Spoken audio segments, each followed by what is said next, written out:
For the first time in more than 30 years, NC State has posted back-to-back 10-win seasons, and they've done so on the backs of the nation's leading goal scorer in Donovan Phillip and one of the top goalies in the country in Logan Erb. Tonight, they'll take on a veteran Duke squad led by senior Kenan Hott and the Italian duo of Alessandro Arlote and Leonardo D'Ambrosio as the Blue Devils look for a signature win on senior night.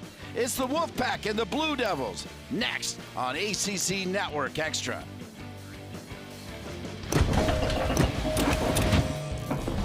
And it's also a top 20 matchup. Duke coming in at 19. NC State, number 3 in the country with an amazing 10-1-3 record. Senior night for the Duke Blue Devils, including a final goodbye to one of the Kerr boys as we get you set for what it used to be an epic battle between NC State and Duke. As you see, NC State and Duke both sitting at 11, trying to run down Stanford. This game is indeed massive. And good evening, along with my main man, Cedric Burke. I'm Dean Linke, and this game is massive indeed. Dean, everything about this game is massive. It's a local rivalry. It matters in the standings, nationally, and in the ACC. It's going to be a fun night. Speaking of massive, NC State has a forward up top, might be one of the best players in the country. Dean, with the Wolfpack, it all starts with Donovan Phillip up top. The dominant forward currently leads the ACC as well as the nation in goals scored with 15. He was top drawer soccer's mid-season #1 ranked player in the country. His 15 goals and counting are the most for a Pack player since 2002. To your credit, you have always said Kenny Hott is the real deal. Kenny Hott is most certainly the real deal, and he's so hot right now. It's senior night in Durham, and it's only fitting we highlight Kenny Hott. He's been the on-field general for the Blue Devils this season and has made a major leap in his contributions on the scoreboard. He's currently second on the team in goals, assists, and points with 6, 4, and 16 respectively. Hott came into the season with 3 total career points. No surprise, the fans are out for a perfect Saturday night for soccer. They love their Duke men's soccer team in Durham, but NC State will travel. That's what happens when you're number 3 in the country. The Wolfpack, the Blue Devils, when we return.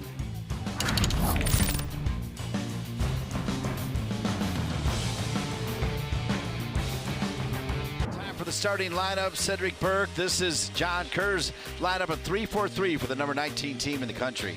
Dean, very familiar 3-4-3 they played with all season. Really starts in the back. They will look to get expansive and find those wingers and see if they can get crosses in, execute in the box. Those wingers are Kabusu and Kerr, and this is the starting lineup for Mark Hubbard. A big change up top. We'll get to that in a moment. 4-4-2 is what they've played all season. They have stayed very connected defensively, has really been their main trait, but obviously they can score goals. Missing a big one, Mr. Phillip, which you will get to a lot more on. Yeah, undisclosed reasons for not starting. I can tell you he did warm up. He does have a penny on, so we do expect to see him. He started the previous 14 games this season and 21 straight. But Donovan Phillip, after what can only be described as a gigantic buildup, not going to start for NC State. Dean, I don't know if this is the chess match of all chess matches or if there's something behind the scenes, but definitely a huge omission we weren't expecting. Of course, NC State had a couple good years with George Kiefer, but they brought in Mark Hubbard from New Hampshire. He made the NCAA tournament, won a couple games last year, has had his team as high as #1 in the country this year. Coach Hubbard, Dean, has been a flat-out revelation in these parts. He's made NC State competitive again on a national level. It has really invigorated these local rivalries. This is the way it should be. And John Kerr Jr., who was a part of the '86 national championship team under John Rennie that won the first ever national championship for Duke in any sports. That's right, they won one even before Coach K. He was inducted into the Duke Sports Hall of Fame in 2004. Big time player. When I broke into U.S. soccer around '89, he was part of the player pool, kind of in and out, and played overseas. One of the Silver Foxes with Michael Brady. Great career, great man. Great man, and arguably the greatest player to ever don the Duke jersey. Did win the National Player of the year that they won that national championship. Over the ball, one of the hottest players on Duke, and his name is Kenny Hott, number 23. scoring goals this year. But well before he was scoring goals, Cedric, to my point in the open, you have always been a strong advocate for the right reasons for Hott. Kenny Hott's a footballer's footballer. He does all the things behind the scenes that often don't show up in the score sheet, along with Trevor Burns, who's out tonight. He's been really the engine in the midfield. We've seen him step up, especially offensively on the scoreboard, getting a little higher up the pitch from his traditional sixth position. He's been very effective. Here comes a shot for Hott. Knocked out of there by NC State. So Donovan Phillip starts the game on the bench. And just so we're honest with everybody, we don't know why. We had limited interaction with the top man for NC State before the game, and didn't go into a ton of deal on the lineup, but definitely did not mention the potential of Phillip not starting. So let me say that, but then let me also say I hope the young man's okay, because he is a really special player.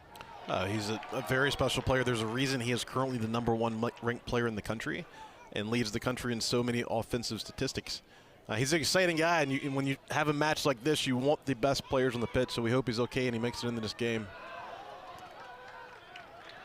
You know, we were talking before the game, and a couple years ago, Kevin Keats and NC State made a run to the Final Four with DJ Burns, and I mean, Donovan Phillip just kind of has that effect on this team, if that makes sense. He does. I mean, he's the guy, and he wears it proudly. He had a fantastic summer with the Flint Bucks up in Michigan, USL 2, and really came in with a head of steam. And he was the National Player of the Year this summer and has not left off. He's the attraction. You know, he's the guy when you hear about this state team, you want to see him and see how he's scoring all these goals. NC State, of course, in their familiar red, the Duke Blue Devils, and their familiar home Duke Blues. And Dean, I think one of the more impressive things with Phillip early in the season, the question was when the competition ratchets up and they get in the heart. This is trouble. Big time save, still loose, as Eric Demora, the redshirt senior out of Clifton, New Jersey, a transfer from Monmouth, who comes in with a .72 goals against average with a quality save. Player down right now for Duke. Both of these teams can counterattack so quickly, Dean. We see on this one, I mean, we're mid-sentence and goal scoring opportunity right from the jump. That's Aiden Payne who comes in for Phillip. But finishing that thought, you know, Phillip really embraced the responsibility of being that guy, being that target 9, leading the team. And the early season talk was, can he continue this when the ACC season starts? And he most certainly has. Donovan Phillip, part of the reason why he was with the Flint City Bucks is he started his career in Oakland, and that program has strong ties to Oakland. Donovan Phillips also made a name with St. Lucia as well.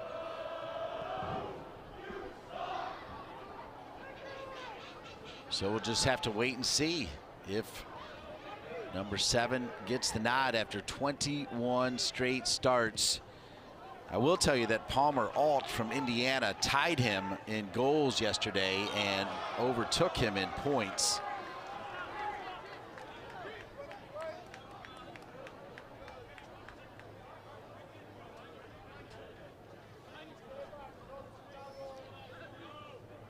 So it'll be a throw in for Duke.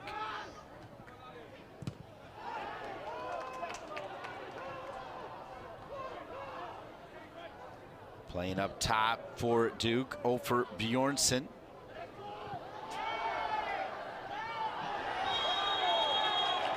For me, one of the toughest losses this year for Duke, and they've had a few, but losing Axel Goodbjornsson, who was starting to not just play center back. There were times, let's take a look at this replay first, though. We see Vukovic, the big Marshall transfer.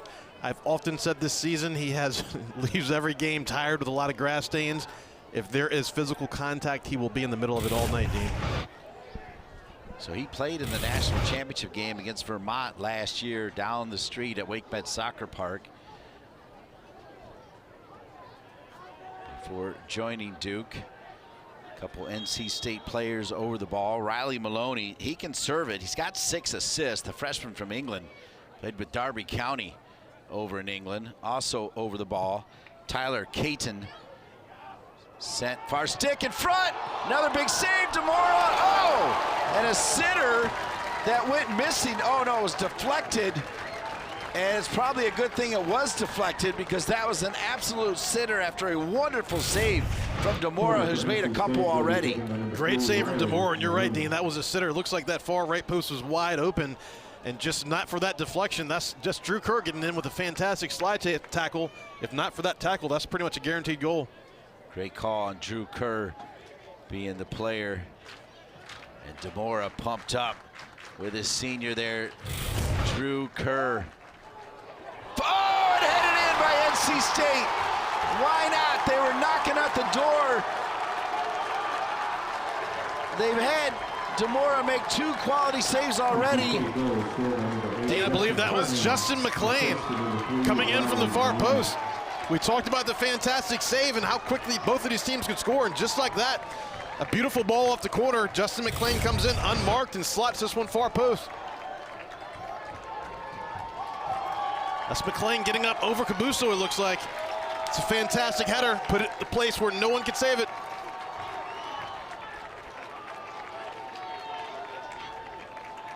Third goal of the season for Justin McLean, to go with 3 assists for the transfer from Georgia State out of Atlanta. Last year, 5 goals and 1 assist. And then 23, 4 goals and 5 assists. So he can find the back of the net, and it's NC State 1, Duke 0. This after Eric Demora made 2 pretty good saves that were definitely going in the back of the net. NC State just kept on coming, and the fans from Wolfpack land love it. Dean, you talk about an emphatic statement to begin this game for NC State. That was a goal. Through and through, he made sure he was up over the ball, put it in the corner, slided away perfectly. A lot of history on the line tonight. This Wolfpack has not beaten the Blue Devils in the regular season since 2009. Wolfpack averaging over 20 shots per game, and they've already got 4 tonight, including 1 in the back of the net, and forcing Demora to already make 2 saves. And Dean, both of these teams are very strong and robust defensively, but this has the makings of a shootout. These teams are number 1 and number 2 in the country in corners as well as shots on goal. Good work on the back line this time by Duke as they try to send it forward. Nobody home there, though. So Demora in the goal for Duke. It's Logan Erb in the goal as John Kerr, arms folded, looking on. Not the start he wanted on senior night. Well, Dean, for Coach Hubbard and the Pack, this was really a focus this week in training. We saw the result against UNCG, walked away at the point, but had a very dominating stat line in terms of shots, corners, and every offensive statistic. So it was important the execution increased in this match, and they found ways to put goals on. Point of emphasis coming in, and they've already, 5 minutes in, put one in.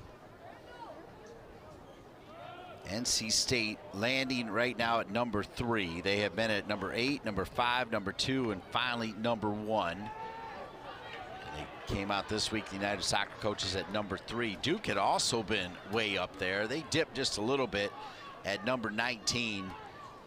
But Duke has a resume and an RPI that will get them back into the NCAA tournament. I feel like I can say that with certainty. Can I? I would say so, but this ACC is crazy. We were looking at the stat before the game. I believe 8 teams are still in contention to win the league with 2 matches left. That's incredible. That includes these 2 teams here. They'll need a little help. And offside, Jeremy Gunn's done such an amazing job at Stanford. With them coming to the ACC, of course, the former coach at Charlotte, the only coach to win back-to-back national championships. After taking Charlotte to multiple college cups, he heads out to the farm and delivers the goods. Had the pleasure of working Wake Forest and Stanford a couple of weeks ago, and spent a lot of time before that match with Coach Gunn, and he's insightful and has a clear development priority, you know, which is not the standard this day with the transfer portal and how many teams are building, and it's paying off with results. Well, you nailed it. He is all about development. Look at NC State just flying right now. This Duke pitch is perfect. NC State looking for a 2-0 lead. Good little run and a nice decision to take the shot right there for NC State. The shot coming from Tag Healy. Dude, this game has just opened up completely.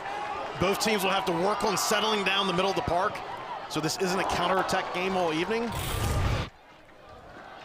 But this State team came in ready to play tonight. Tag Healy along with Isaac Heffes, two players that played for Coach Hubbard at New Hampshire and came to Raleigh to join the Wolfpack. Healy with a great ACC debut last year, was second team All-ACC in 2024. I tell you, this crowd, this fill brings you back to the Coach Rennie versus Coach Tarantini kind of aura. I've seen several NC State alumni that are here. There's obviously on senior night, there's some Duke alumni here as well. Saw Dwan Bader down there earlier. When you go back to the Tarantini-Rennie era, those were some special teams. Some special teams, some very competitive games, and just a local rivalry with national implications every year. Consistently great players, a lot of local players featured in those matchups. To your point, Coach Kerr said coming into this one, they expected it to be the biggest attended game of the season, and also a big on-air audience. A lot of former players who I've heard from several since we've been on air. A lot of eyes watching this match.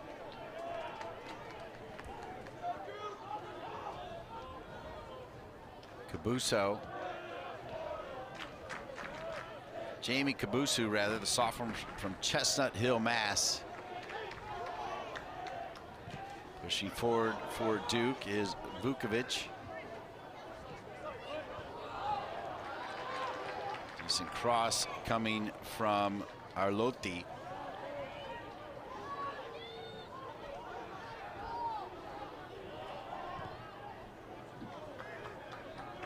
Kerr.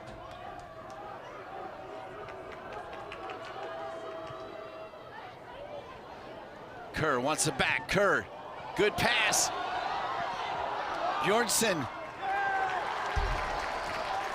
I got to tell you, Cedric, on his first turn, he had the space to take a shot. He decided to do one more turn. He did. It was well defended. Normally, he makes that first decisive move and he blasts it. He had the opportunity there. I think Drew Kerr's hesitation, he has such a beautiful and prominent left foot. The State players condensed a little bit, expecting him to shoot it, and he did lay Bjornsson into a lane there. Nikola Markovic with a couple words for Bjornsson after denying him. Markovic is from Canada, both his parents Serbian. Center back there with Isaac Heffes for Coach Hubbard and NC State. And both coaches mentioned the incredible individual matchups that we will see in this match, and that is one of them we'll see prominently displayed.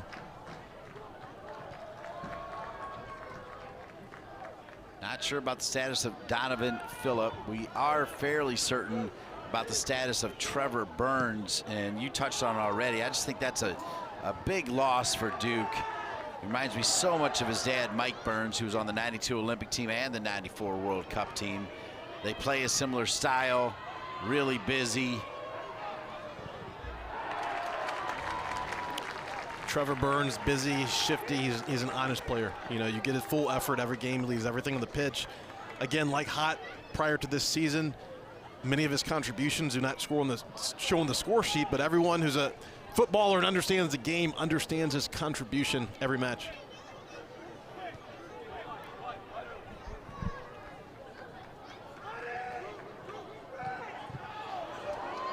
Drew Kerr steps in.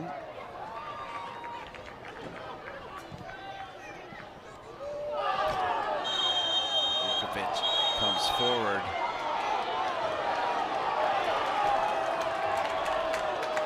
Give a yellow card here. I'm not gonna lie, I'm even a little bit confused. We may need to take another look at that. That's Kellen Tommy, the senior from Cape Town, South Africa, who Took down Vukovic. Well, Vukovic, good job running through this ball. There was some contact there. I don't think it was intentional, but contact nonetheless. Vukovic did a good job absorbing that contact and going down to get the yellow. That's a tough one, Dean. Yeah, that's not a yellow. I don't think he touched him. Coach Hubbard understandably upset. Vukovic channeling his best striker impression, going down with suspected contact. Don't usually see that from a center back, but at that point in the field and that touch he'd taken, if he didn't win that ball, could have been a counterattack, so worked out for the Blue Devils.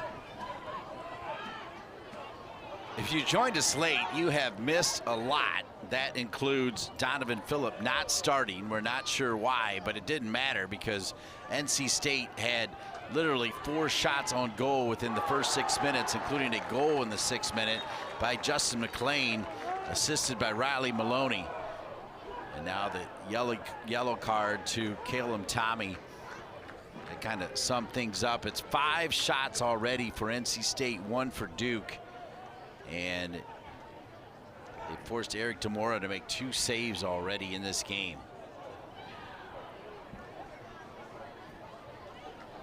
Well, if there's one player in that back line that Coach Hubbard trusts playing with the yellow, would be Caleb Tommy. Really highlighted coming into this match how composed he's been, how much he's grown as a player, and just the athletic, physical presence he brings to the wing.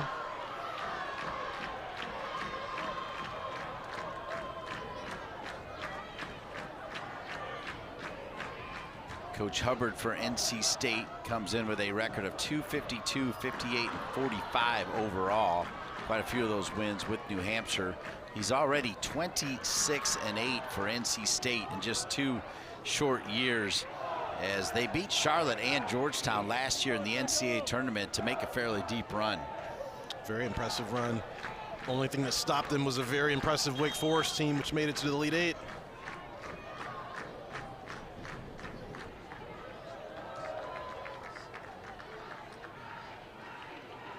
I mean, really speaking to the depth of the ACC this year. NC State is number 4 in the league and number 3 in the country. I think that's says all we need to hear right there. That's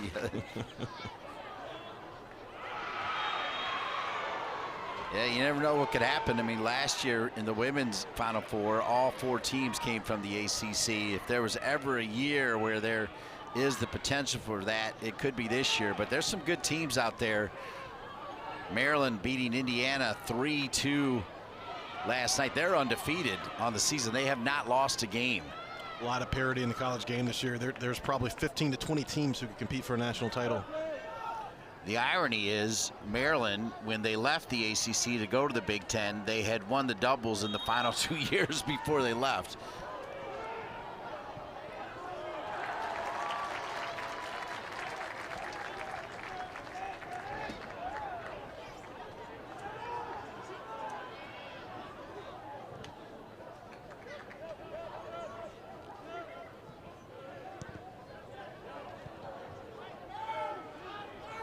Bring it back to Logan Erb, the senior transfer from San Diego State.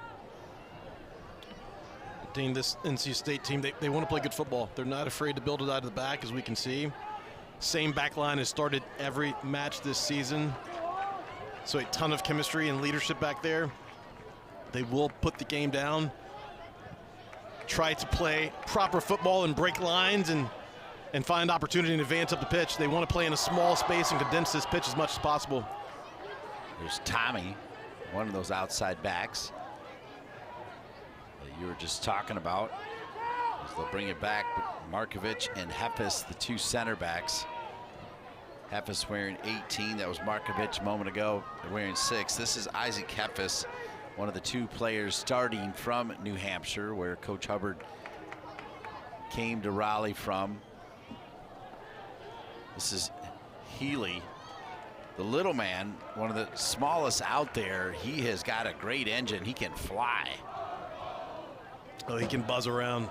A lot of dynamic players in this NC State midfield.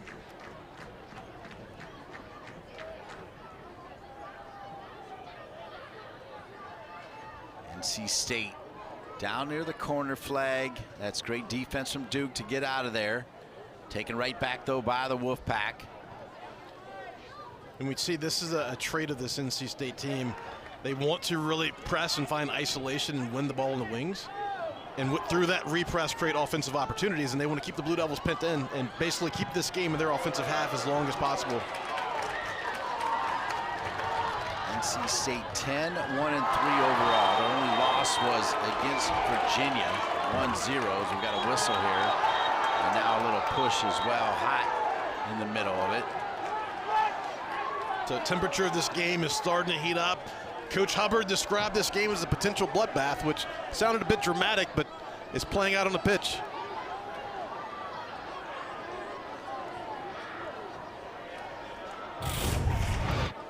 So we see Drew Kurt drawing the foul off of Caleb Tommy, who just picked up the yellow a few minutes ago. See a lot of emotion here. Kenny Hott, the enforcer, comes in. He's had his teammates back all season. Pretty aggressive on that takeaway right there. Ultimately, I think both will amount to a little about nothing, and this game will stay under control.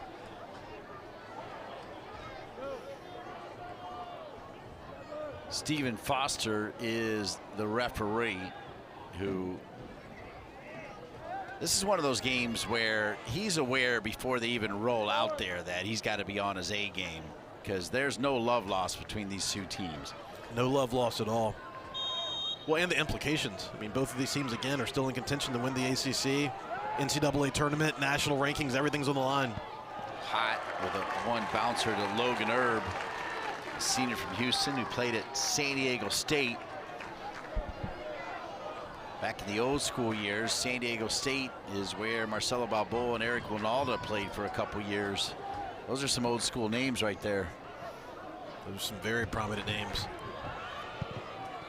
The Duke's gonna have to be more effective executing and getting deeper with possession in their offensive third against a keeper like who's having the year like Erb. Those shots from distance really not going to amount to much this evening. That was Aiden Payne who got the start instead of Donovan Phillip. Tommy.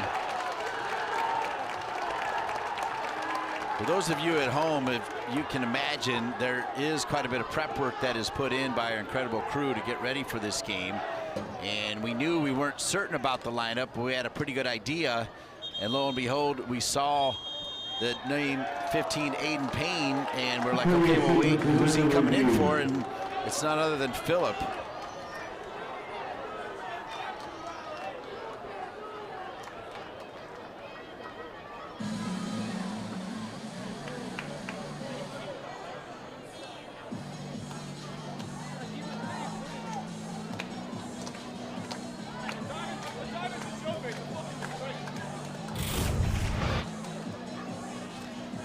Looking at a little bit of a carryover from that foul we just saw. Drew Kerr walks by. Looks like a few choice words of Caleb Tommy. And a clear trip right in front of the Duke bench. Probably not the smartest play with a yellow card.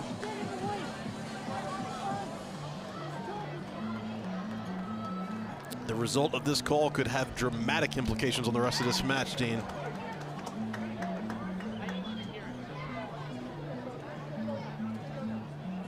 You know what's interesting is he also had what was closer to a yellow card in the second tackle against Kerr earlier.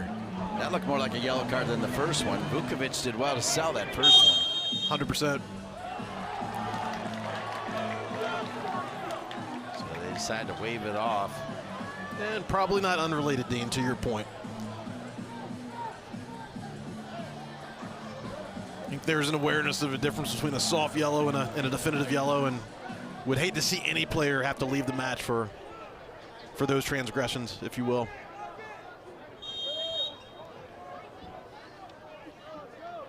But Caleb Tommy is going to have to be careful here on out. He's got two questionable instances, and that was a clear trip on the sideline. He's fortunate.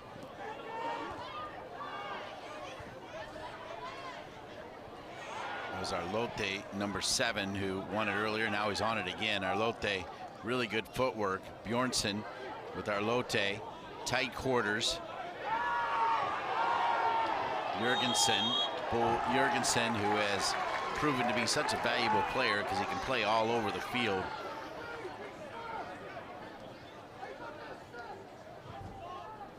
Bull is an extremely versatile player. We've seen him at forward, we've seen him at center back, we've seen him in various midfield, interior midfield positions.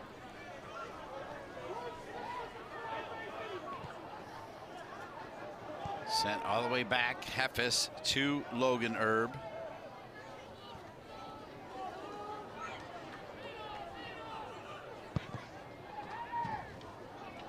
We've seen more intentionality with slowing down this build in the last few goal kicks, Dean. NC State wants to draw this Duke team out, create more space, and pick them apart.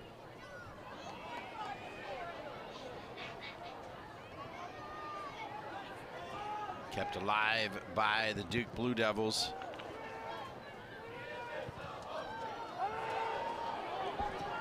They play it long. Good hustle by Vukovic. Vukovic is pushed down.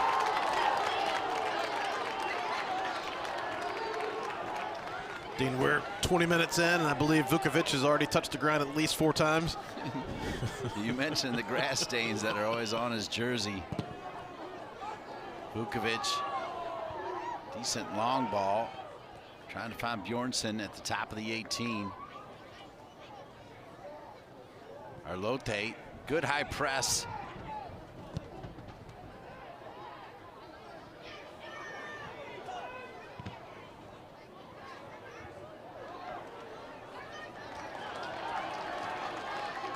NC State, Healy drops it off. NC State has done a great job identifying second ball opportunities through represses in the midfield, and we've seen each of them nearly lead to a counter. I wanted to go back to what I was talking about earlier. The loss of Axel Gudbjornsson, to me, was devastating. He was really coming into form. He was playing center back and getting chances to come in and play up top. Healy wins it back for NC State. He'll drop it over to Tommy. Tommy with that yellow card. Oh, what a move from Tommy on curve, but then hits the beautiful video board here at Koskinen Stadium. You see Caleb Tommy with a little foot loose impersonation over there, tripping up Drew Kerr, gets it over to his left, gets a decent shot off, but not on target. These outside wingbacks have gotten quite involved offensively this year. Caleb Tommy has 4 assists. You mentioned Riley Maloney earlier, the freshman, who's exactly what Coach Hubbard expected him to be. He's got 1 goal and 6 assists from his outside back position. Here's Logan Erb, who comes in with an amazing .23 goals against average. This team has given up just 3 goals on the season. Let me just say that one more time. NC State has given up just 3 goals on the season, as he is 10-1-3 all by himself, Logan Erb. I did go back and watch a little bit of the Carolina-NC State game. First of all, there was over 5,000 people at the game, and it was one of the more entertaining 0-0 games you're ever going to see. Oh yeah, that was one of the best games in the ACC this season. Back and forth, a lot of action, great defensive play from both teams. Now, one thing we've seen from Erb early, and Coach Hubbard spoke about this, is the development of his foot skills, essentially building out of the back. He's become much more confident. We can see the team's confidence in him. Often they've gone back to him. Wouldn't be surprised to see him go back now again. But they reset with him, and it comes back through the spine. But very confident. Here we go, back to him. Very confident, drawing them out, with Erb being the main distributor.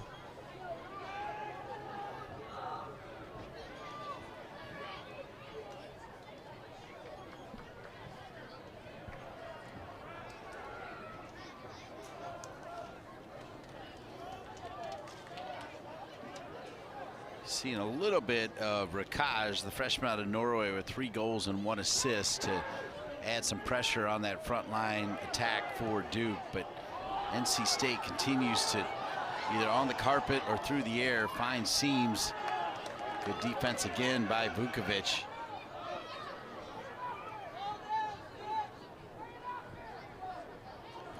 Vukovic just built like a brick house.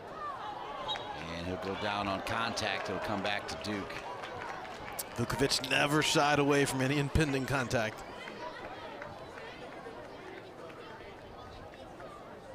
6 shots for NC State, 3 of them on frame, 1 in the back of the net. 2 shots for Duke, 1 shot on goal. 1-0 NC State, the number 3 team in the country here in Durham. Well, and they've been successful really with switching the point of attack and quick pivots. Really starting with that low block in the midfield, winning second balls and winning it back, and then quickly either getting expansive or finding a through ball and breaking a line, as you said. But this is probably the most disjointed in a press situation I've seen these Blue Devils in several weeks.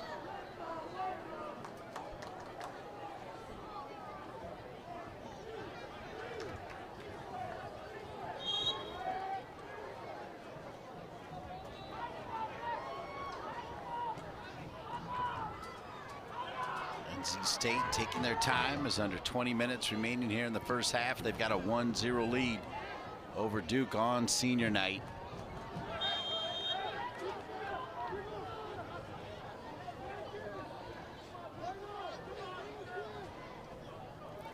Well, Dean, no lead is safe in Koskinen, as we've come to know. Duke 11-0-4 in the last 15 home matches. Specifically have been lethal offensively in the second half. A lot more to go in this one.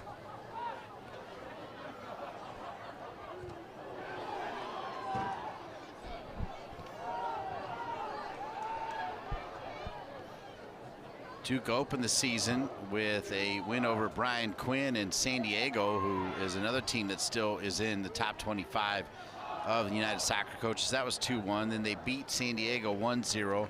Went on the road and got 3 ties at Furman, at Georgetown, at Cal. They got back to Koskinen, where Cedric Burke just said the team is amazing.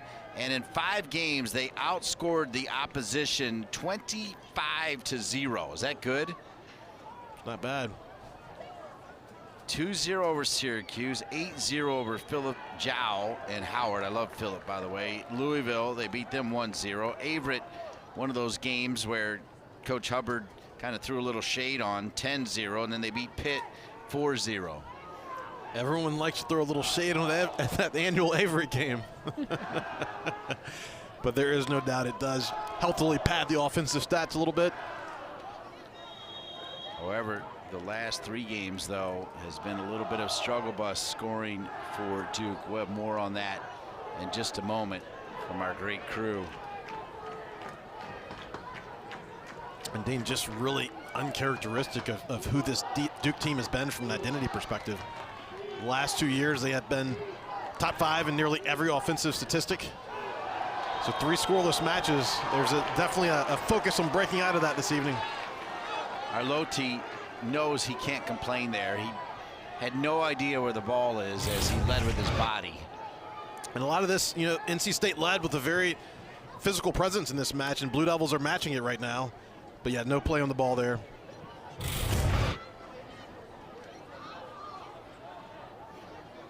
So Cedric, I don't mind them matching the physicality, but it still has to be smart. I mean, Duke is one of the top academic programs in the country. They do everything smart, right? That was not a smart foul. No, it wasn't, especially at this position on the field. We've already seen what State can do in a set piece opportunity. Looped in, definitely not a shot. Ooh, Aceto, that's a foul. That's another not a smart foul. Positionally on the field, that's not a bad place for NC State to commit a foul, but that's a clear push in the back. Those will add up.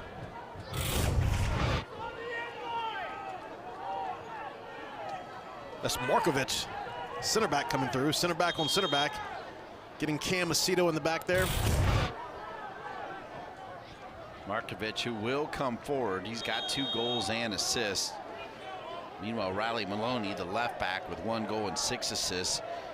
Caleb Tommy on the other side with 4 assists. So you can tell that this NC State team will run their wide backs forward, and that'll help create goals. And the man who has scored a ton of them, Donovan Phillip, has yet to be seen.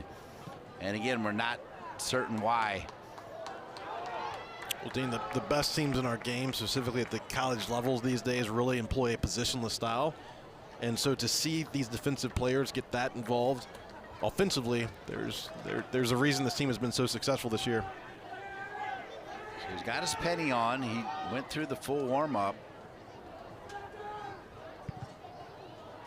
Well, to your point, Dean, if he were a decoy, perhaps you would expect him to have his warm-ups on by now. We're nearly to halftime, but he's still over there with his boots on, looking like he's ready to play.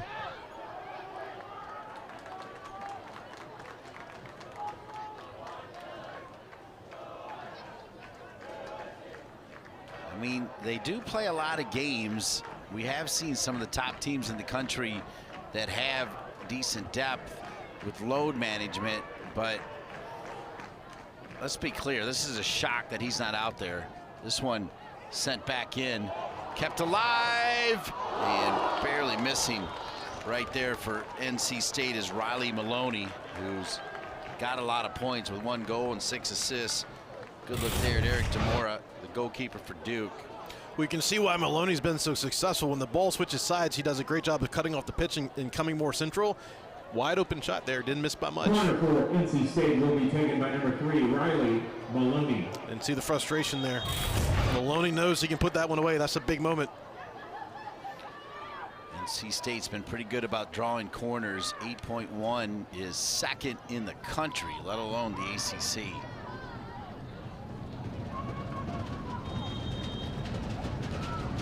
A great crowd here at Koskinen Stadium, making some noise here on this corner kick for NC State. Demora, who is way over on the far stick at the moment. Sent it near stick, a little pushing and shoving. That always seems to go back to the Duke goalkeeper and the Duke defense. And the two center backs, it's the opposite center back pairing now, Vukovic, but he's in there with Markovic, and they're definitely holding each other after that last goal. After that last goal in the corner, definitely more of an emphasis from this Duke team of keeping their marks. A lot of communication with the refs right now. This is going to be a physical matchup. With the 2 number 6s, Markovic for NC State, Vukovic for Duke. They look like street fighters, don't they? They do. I think they could both hold their own, Dean. I do too. Healy with a good drop over to Lovelace. Taken away by Arlotti.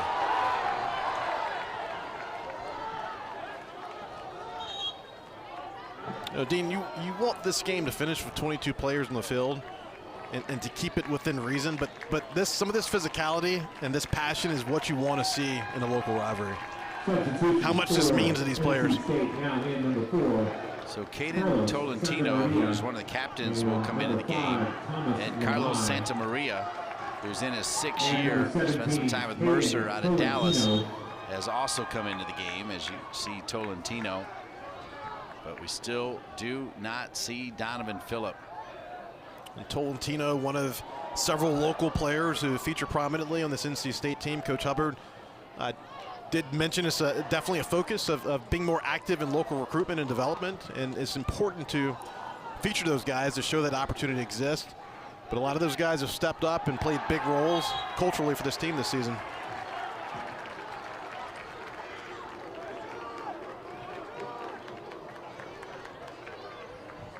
Justin McLean in minute number 6 with a goal. This after Eric Demora was dealing with some point-blank shots, making some big-time saves. But it's NC State 1, Duke 0. 8 shots now for the Wolfpack, 2 for Duke.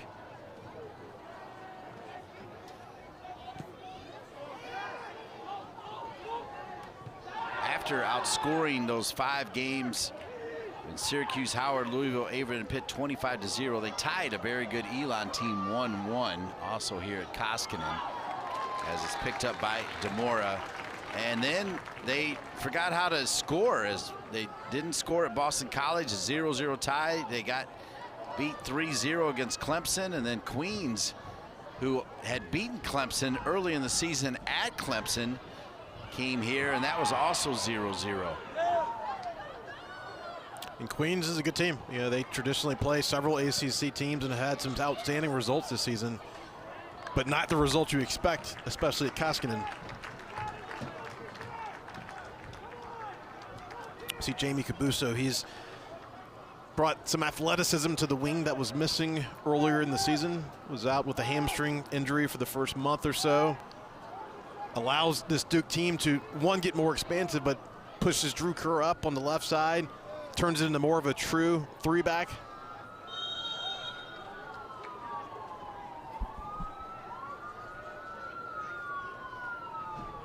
So goal kick coming for Logan Erb.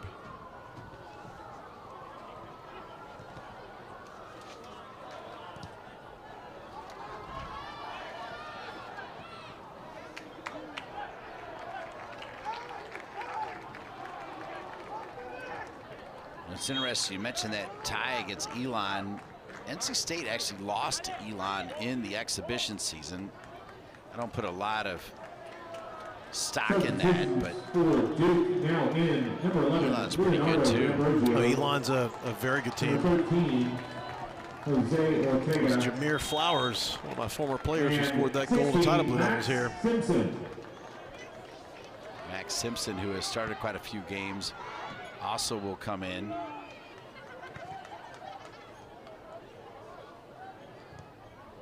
Cito. One back by NC State. Oh, what a ball. Angled in. Closing down is Vukovic with a little shove inside the box.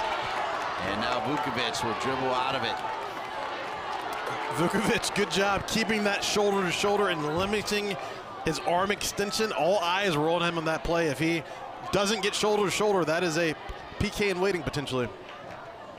I need to be fair to Alexander Vukovic. I have seen him make a few silly fouls in the few games that I've been able to do. I think he's been really outstanding here tonight, though, for Duke, Cedric. He has. I mean, he's an old school throwback center back. You know, this baller man, you're not getting by him.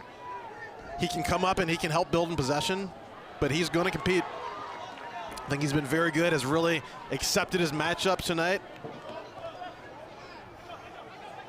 Tommy does have that questionable yellow card and had a couple that looked like yellow cards in tussles with Drew Kerr that were both waved off. He's a little bit lucky that he's in the game. He's unfortunate that he got the first yellow. Dan and I maintain if that first yellow had not been of the softer variety, it may have been a different story on that second play with Drew Kerr on the sideline. I think you're 100% right, as you usually are. Got a player down, and let's see if there's going to be a card coming out. There is, as it's going to come to Thomas Lamai, wearing number 5. So Lamai, the 5th-year transfer from St. John's. So, stepped on his, stepped on his boot. Similar play, ball bouncing around in the air, and that's just coming in, stepping on his both foot. Yeah, that's a clear yellow foul right there. Clear yellow card, rather. Coach Hubbard, I'm not sure if he realizes it, but Lamai hit both feet there. Jurgensen, not just one. That's hard to do. Actually, in slow motion, that play looked much more vicious than it did real time. And because of that, they're going to take a look at it. This will be interesting, and you just nailed it. Real time, it just kind of looked like a foul and probably warranted a yellow, but I don't know if I've seen too many times where you get both boots in one play. Dean, cleats up, studs up, into the leg, clear foul, both legs. I mean, that's a dangerous play. So they'll still say a yellow, which Coach Hubbard still talking about. There's one boot. I think had that play started from further distance with more aggression, we may be talking about a red card. I think he was close enough to the ball, just slow getting to it.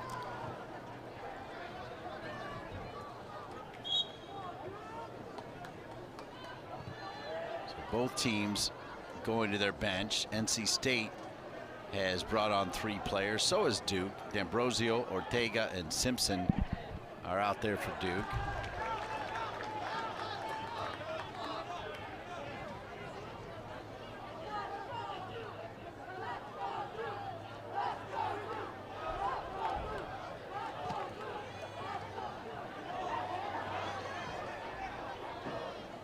Boy, at the moment, Duke is really having trouble like stringing passes from midfield to even get into the offensive third.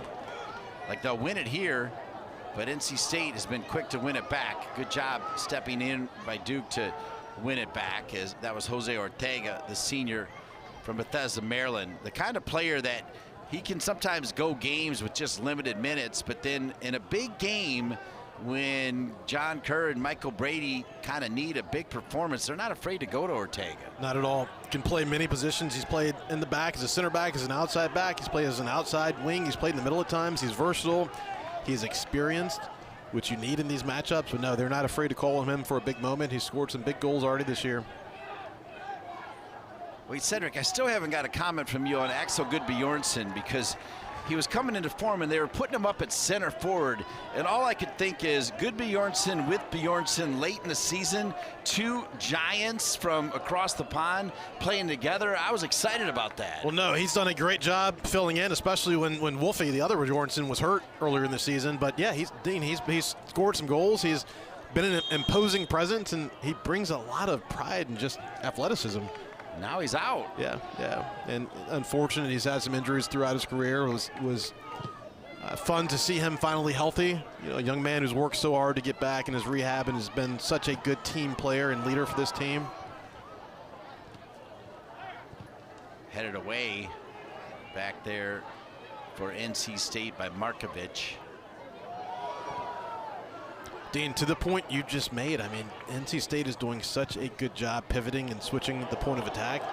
They have not allowed Duke to get established in rest defense at all this evening. How about that pass right there? Division. Just a lovely texture on it too, Santa Maria. Well, the vision, the pace, the chemistry. These guys move very well. They understand where they should be. They play often to where the ball should go, not where the player is. And guys move into position. A lot of off-the-ball movement. Look at this lovely ball right here. Absolutely lovely ball. The look up, look at the pace on that, the backspin. Hot has a beat on it.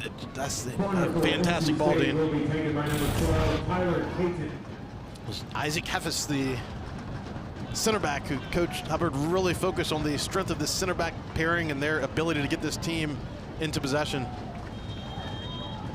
Third quarter of the game for the Wolfpack, who have a 1-0 lead over the Duke Blue Devils. Senior night for Duke. Crowd continuing to make noise. Great crowd too, headed out of there by Duke. Good hustle by Healy, who's got one speed. It's fast.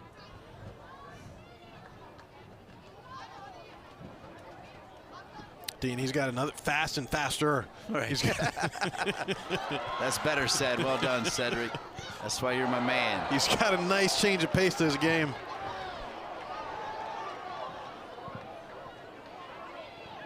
Settled by Santa Maria.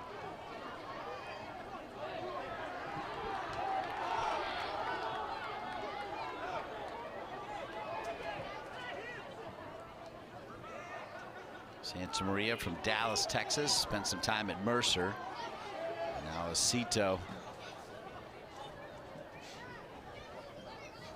I don't know about you, but I'm actually kind of looking forward to Duke getting in the locker room and letting the professors, John Kerr and Michael Brady, and the rest of the coaching staff try to figure a few things out, because despite it being 1-0, I mean, it could easily be worse. Now Duke actually may not need to wait for the halftime talk, as Drew Kerr pops it with his left foot, but it's handled there by Irv, and that's better from Duke. That's better, Dean, and Irv made that save look easy. That was actually an incredible shot from Drew Kerr. We see the defensive awareness from NC State. They do such a good job remaining connected. We see the back of their midfield consistently dropping. They always have numbers around the ball. That connectivity has really been the cornerstone of their defensive efforts this season, why they've only given up 3 goals, Dean. Well, speaking of good defense, Kabusu, also a good two-way player, stepped in to win it back for Duke defensively, and then it was on for Kerr.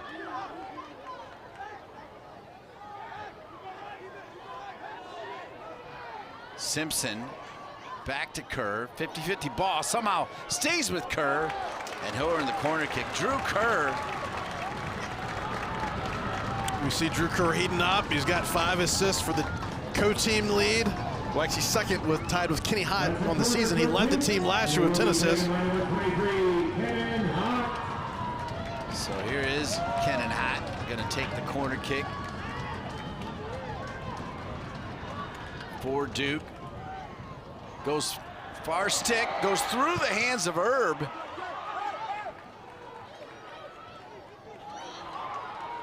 And Duke will have another chance, just purely out of effort. Finally cleared there by NC State. And Demora, the goalkeeper for the Duke Blue Devils, will come all the way out to find Kerr. Kerr having a big-time game, lofts another really good ball. Part of the reason why the Columbus Crew drafted him a year ago in the Super Draft. And if you're a college player, knowing that you wanted to come back and play one more year, let alone play one more year for your dad, particularly a great guy like John Kerr Jr., that's a pretty good team to pick you, because they will let you grow in the college game and bring you in. They'll give you the time, whether it's with the second team at first, and they'll work with him. So I hope he gives it a go with the Columbus Crew. Absolutely, Dean. Fantastic organization for him to be drafted into, especially with his plans. They long pedigree, as you say, of developing guys and giving them opportunity at different levels while keeping them in the system. But Drew Kerr had a mission. 16 upperclassmen on this team came back with a point to go further in the NCAA tournament this season.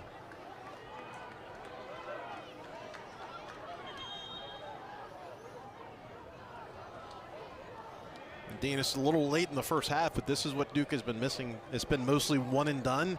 The first half in terms of opportunities, finally some consistent possession in their offensive half where they're winning second balls, getting multiple chances.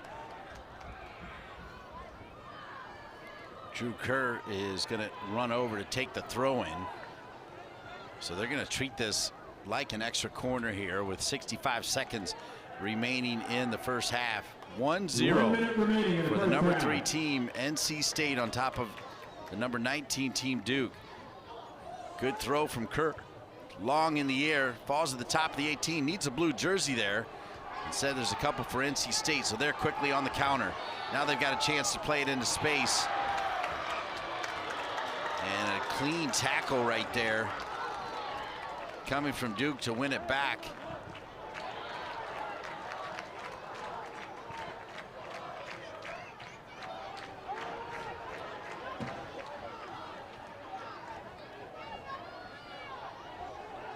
It was Thomas Lamai who had broken out to make a run, and before Lamai could get it, Duke tracked back to win it back. And now with 14 seconds left, Vukovic just going to try to bomb it long in there. Just picked out of there by Herb. And that should be the last play. This game started physical and might as well end physical here as the first half comes to an end. Your thoughts on an NC State 1-0 lead after 45? Well, Dina, a well-deserved 1-0 lead based on how this half played out. There's a lot of offensive firepower left in this game. I thought evened out towards the end of the half in terms of possession, but NC State has been clinical, on repressing, on winning second balls in the midfield, finding quick passing lanes, quick pivots. Exciting second half coming up. Always emotion, no matter what the records are, but when you're number 3 in the country, as NC State is, that'll fire up Duke even more on senior night. And a goal for NC State by Justin McLean early on is the difference. It's NC State 1, Duke 0.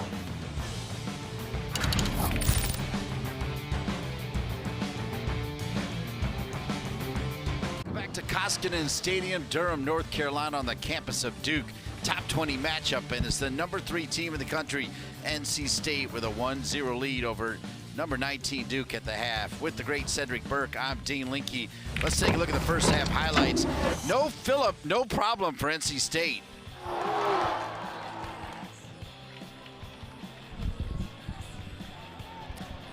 Dean, no Phillip, no problem is right. The state team got offensively going early. We saw the goal in the 6th minute, right over the top of Jamie Kabusu. That is Justin McLean with the clinical header to the far post.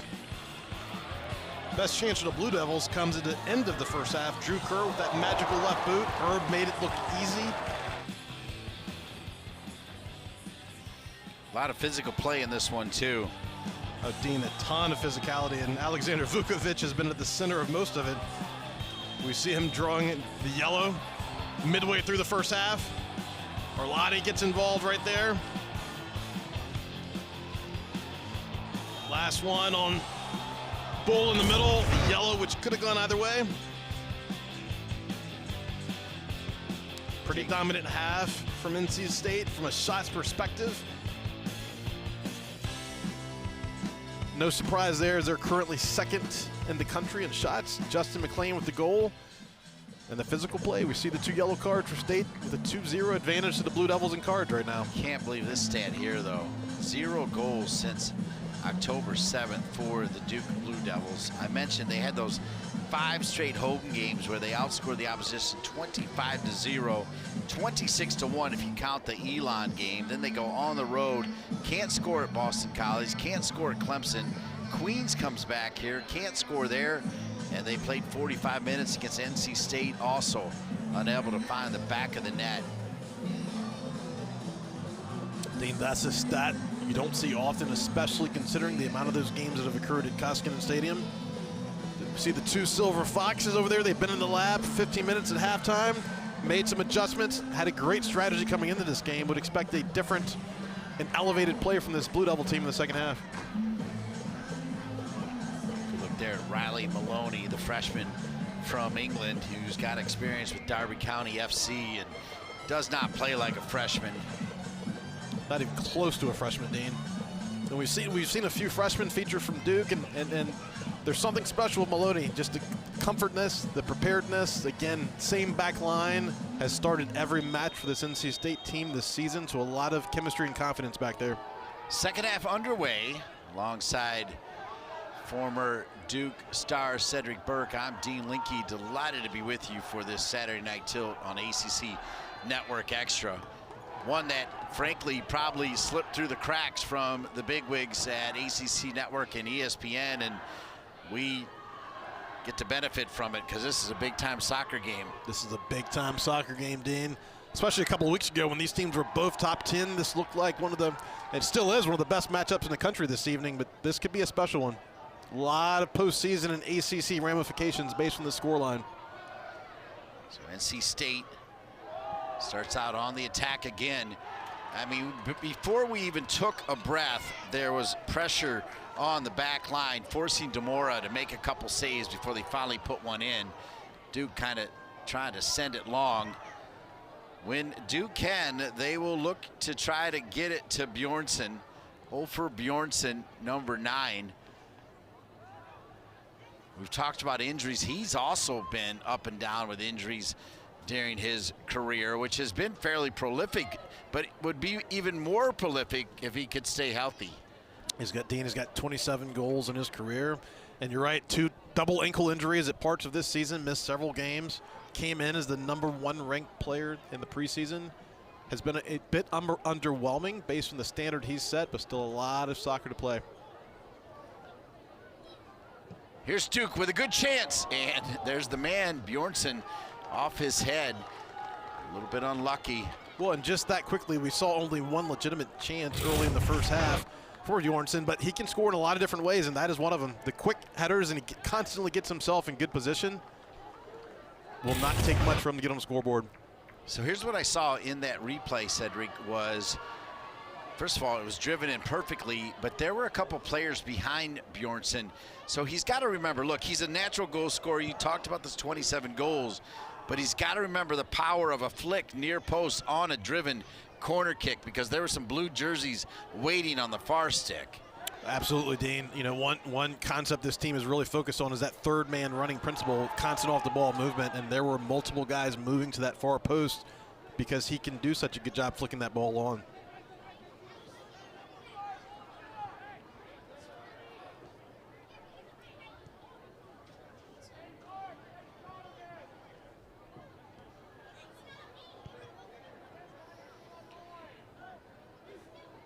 Blue Devils, that 3-back system, also missing Burns tonight, out with an injury.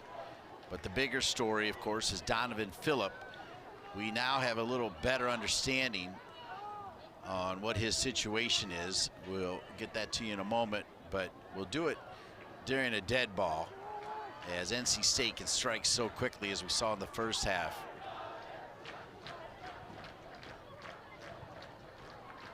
And Dean, this possession for NC State coming off of, really Duke has to be better with the weight and positioning of entry passes in this half. We saw a long entry pass from the back line that again was intersected in the midfield, and NC State is already in prominent attacking position. So there's Donovan Phillip having a little snack. So the word is from the sports information department out of NC State is he took a knock to the head. And you always got to be careful. They talk about that all the time with head injuries. Probably could play, but precautionary, they'll try to keep him out. Duke with a chance to equalize here. A good run by Duke. Decent squared ball, but runs into NC State as looks like Jose Ortega is going to stay out there wearing number 13. And Dean, you called it in the first half. Ortega's such a utility guy with a ton of experience that is vital in these heated ACC games, and he can do a job on that wing. Very good first touch.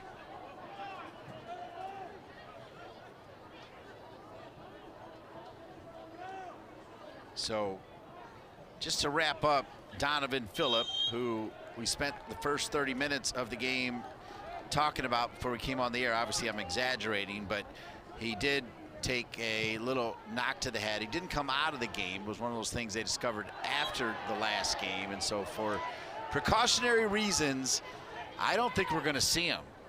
I don't either. He's got the sweats on. As you mentioned, he's enjoying a nice snack on the bench. He looked ready to come into that first half, but he looks very comfortable. And with a 1-0 lead, and if you're protecting your star player, it may not be a reason to risk him. NC State will finish with Syracuse on Halloween night. And what a job the Wolfpack fans have done as they have been packing Dale Soccer Stadium routinely. They kind of took the lead.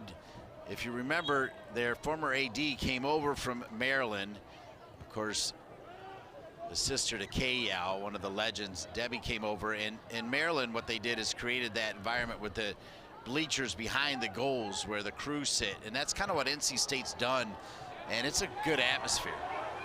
It's NC State looking to score their second long-distance shot from the top of the half moon there, but not on target.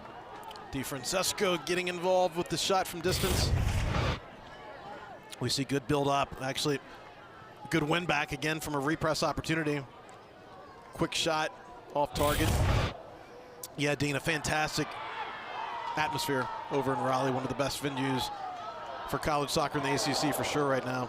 Wow, what a great play by Herb as the header back to Herb kind of surprised him, and he had to quickly hit it. That shot a moment ago from Frankie DeFrancesco, who won the Big South Freshman of the Year last year at High Point with 4 goals and 3 assists, has 1 goal on the season. Here comes Healy as he'll drop it off. Be surprised if they get it back to Healy one more time, and now a foul called against Duke. It'll be a dangerous free kick here. As coming in just a little bit too hot is Bull Jurgensen. McLean again. Jurgensen just reaches for that. Easy foul to call. That's a very dangerous position, being right on top of the box. We've also seen State be very clinical in set pieces already. So 3 players over the ball. Healy is over there, and then Riley Maloney, who, if Maloney hits it, it's probably going to be a pass as he's got 6 assists. There's one other player.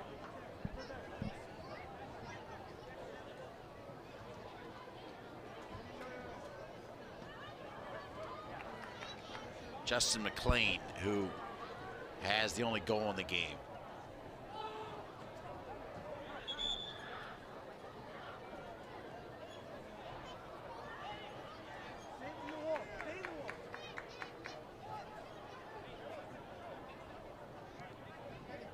So NC State kind of trying to set their own wall. Now Healy's going to leave it.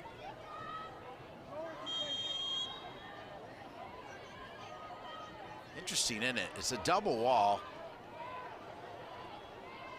I'm finding trouble giving NC State credit for 10 yards. All of the Duke players are at least 10 yards off. The referee, though, going to let it go. 3 NC State players stand in front of the Duke wall. Here's the shot, goes into that Duke wall. Shot coming from Maloney. And Dean throwing those 3 players in front of the wall is a distraction. We saw all 3 of them spin off and get themselves in the position. We see a bit of a divide open up. Just asks questions of the defense and makes them think about things. Ended up going off the back of an attacking player for Duke, Rakaj, who was in the wall.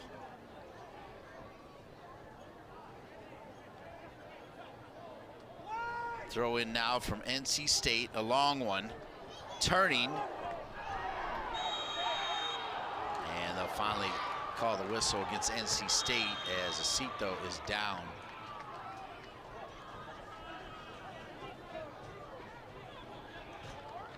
I believe we're at 21 fouls and counting, Dean. We see a lot of scuttlebutt in the box.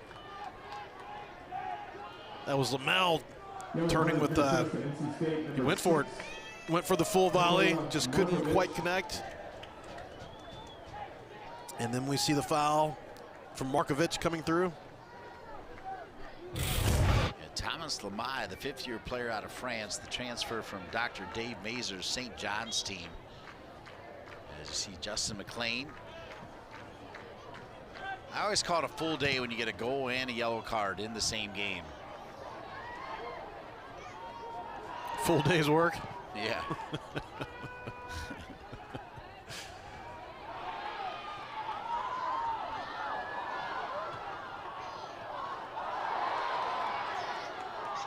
It was Markovic with a great defensive play. Oh, look at this ball. NC State, Duke doing a good job getting players back. That's Kerr. Kerr's just had a really nice game, particularly defensively, dealing with a lot coming at him from the Wolfpack. The Duke women's soccer team in the house. They're the real deal. Well, they are absolutely the real deal, and they understand the importance of this match. Oh, big time shot from distance. Saved away by Demora to keep this one at 1-0. Racked that save. What a release from NC State from long distance. That one had some heat on it. And Demora keeps it at 1-0. Wow. That was a missile, Dan. I want to get another look at that. I believe that was Healy. Love this kid. Oh, that was the faster button. Separation, puts himself into space. Left-footed shot to the corner. Demora with a great save. That was a missile. He's got 8 assists on the season. Came into the game with 18 shots on goal. Still looking for his first goal of the season, which I find hard to believe when you see somebody take shots like that. But I think in general, you know that he's a pass-first kind of player because usually he has Donovan Phillip in front of him. Definitely a pass-first, assist-oriented guy, but we see what he can do. He can break down a player 1v1. He broke down 2 there. He can put himself in goal-scoring positions and finish as well. Just haven't seen it translated on the score sheet yet. What a save from Demora.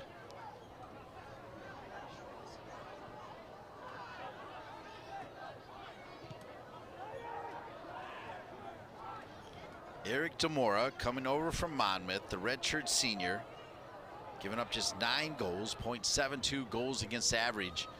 And Demora now in this game with, well, they got to update that because he had 2 saves within like the first 3 minutes, and that save right there was incredible. Here's Demora. He'll come out of the 18, hit it with his right foot. One back by Haig. Good tackle by Kenny Hott. Now Vukovic. Vukovic just looks really lively and moving well. And they have needed him to be. Otherwise, this one could be 3-4-0 NC State.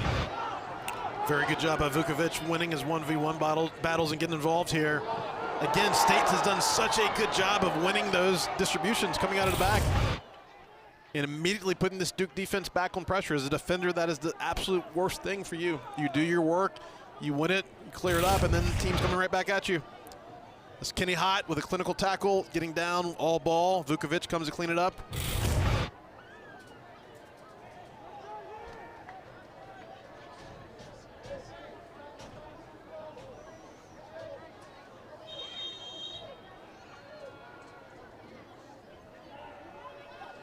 Tyler Caton, the junior out of England, spent time at Missouri State, which has established themselves as another one of those powers like Marshall, Vermont, that have gone the international route, some older players, and it's working for them as they continue to make pretty deep runs, and they're always a tough out, Missouri State.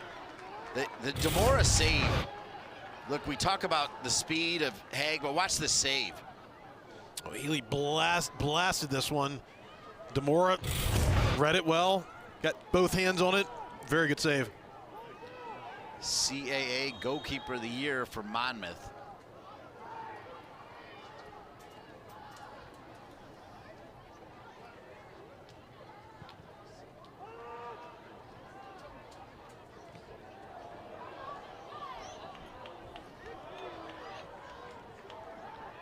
Good work in the middle by Markovic. And over the top. So Demora from Clifton, New Jersey, part of the reason why he stayed at Monmouth before coming over to Duke. Looking for a whistle there is Thomas Lemay. I think we'll see a little discussion for Lemay. This is the second or third time in this half that NC State has kicked the ball away after the whistle. We've seen it a couple times in the midfield.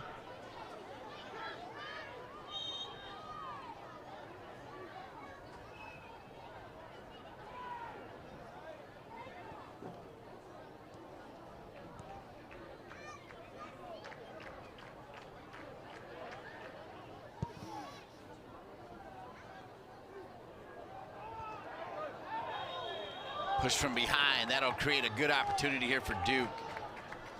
So that back line getting a little bit too physical, as going down on that push is Ari Rakaj. Want a chance for this Duke defense to catch their breath. Get up in offensive position. Most of this game for the last 10 minutes has been played in their defensive half, with several second chance opportunities for NC State. This feels like Drew Kerr territory with that left foot. Absolutely. Look on this far post, few runs over there, Vukovic. Hott is also over there, not afraid to whip it in with his right, so that's what they'll do. Hott with the right foot, too far away from Vukovic. Set right back in by Ortega. Now NC State. Healy dribbles into trouble, taken away by Duke. Arlotti, the Italian, one of two. D'Ambrosio, don't believe we've seen him just yet. Ortega sends it long again.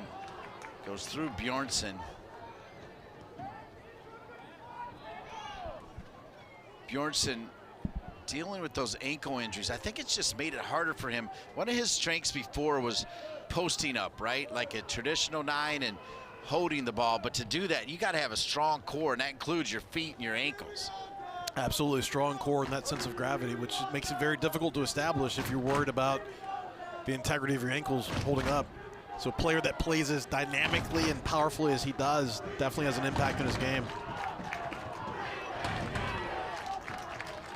So the Duke women are here, but tomorrow they'll be in Raleigh, as they'll be on the ACC network, I believe 6 p.m., 7 o'clock. 7 o'clock start. If you turn it an hour early, enjoy some ACC network. You see the Duke women there. Kieran Hall in his first year replacing the legendary Robbie Church, doing a great job.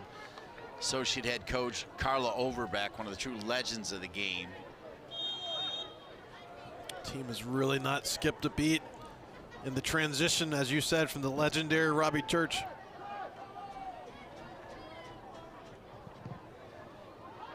You know, and one of the things I really enjoy about Kieran Hall, it's interesting, and it took just kind of like the second call, but you know, Robbie Church was plug and play, right? When you're getting ready, it's just like hit record and 30 minutes later you're done, right?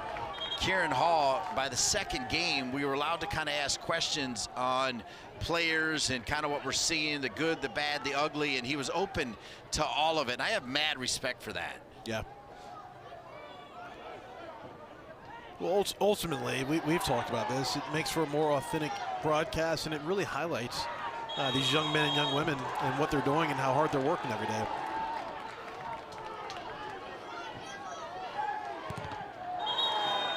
Hot, and that'll be a card.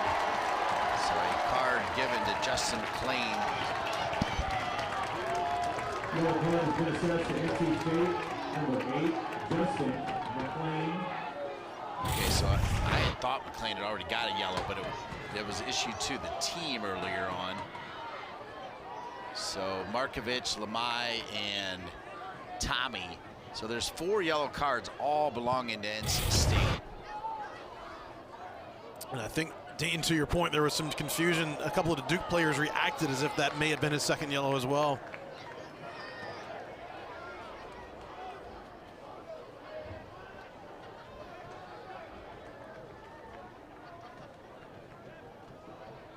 Duke really seeking in these last 30 minutes to reestablish their identity and find some rhythm.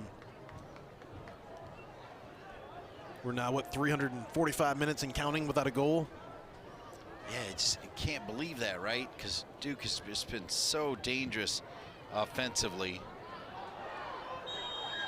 Arlotti, one of the danger men with 7 goals and 5 assists, has had limited touches, as I feel like he has been heavily focused on defending this NC State attack in their transition, which is so good. Well, you can even see it. Jorgensen, a few other guys in the middle, just the borderline exhaustion of tracking these NC State middies all game. They've done such a great job of moving the ball quickly and creating space. It's much easier, much harder to defend than to have possession of the ball. We didn't really talk keys in the first half, but for John Kerr, it was change the point of the attack, stay under control, and manage the NC State front 3. And that's a front 3 that he thought was going to include Phillip. It hasn't mattered that Phillip has not been in there. That front 3 for NC State has been really good. They've been fantastic, Dean. And they really, there's no doubt, those guys knew they needed to step up, and you can see them embracing that challenge. But same style of play, next man up mentality for sure. We see again the physicality in the box. We've got 3 players down. Duke is not relenting on this 1v1 defense after giving up a fairly soft first goal. Vukovic and Markovich. They've kind of got a little mini sort of UFC battle going on in between this soccer game. Those two both wearing number 6. Bash Brothers, man. There's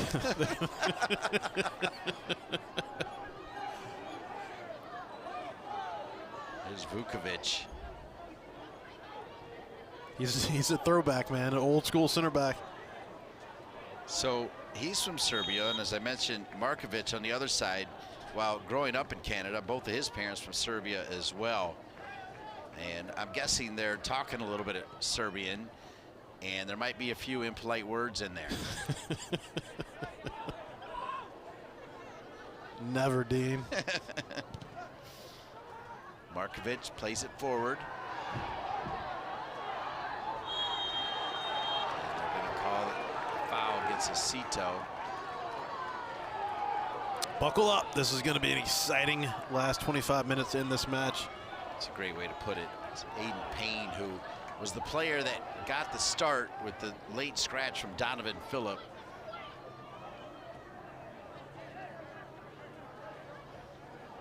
And Payne's been fairly effective this season as well. 3 goals and 3 assists for 9 points. Riley Maloney over the ball with Tyler Caton. Caton acting like he's going to take it. Maloney is going to take it. Maloney, good ball, far stick, high in the air, but a foul called against NC State as, guess who it is? Once again, Markovic. Markovic, not a surprise. He comes over the back of Vukovic. Oh, there was a couple. Couple kicks right there. And it's hard to blame either one of these players for kicking back a little bit here. Taken away again by Acito, who's always so calm, cool, and collected no matter what the situation. Well, we foul on the play, but I'd be remiss if we didn't again focus on that ball from Riley Maloney. And the lefty on the wing, reminiscent of Drew Kerr out on the Duke wing. Great job playing balls in. There's a reason he's got a goal and 6 assists on the season. Big time service for the freshman from England. One of the things you got to remember is a lot of these freshmen that do come over from England that have spent times with premier programs over there in their academy system is they're not usually an 18-year-old freshman. It's a little different. They're 19, 20-year-old freshmen, so they got a few more years of just worldly living under their belt, let alone at Darby County. Very good point. They come in with an extra layer of maturity and honestly an appreciation for the moment and the magnitude of these games. But yeah, he's played in some big-time games, big-time crowds. You can tell he's ready for it.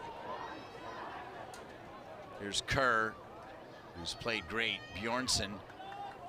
NC State won't mind Bjornsson being that far out. So he drops it back. And NC State is fouled.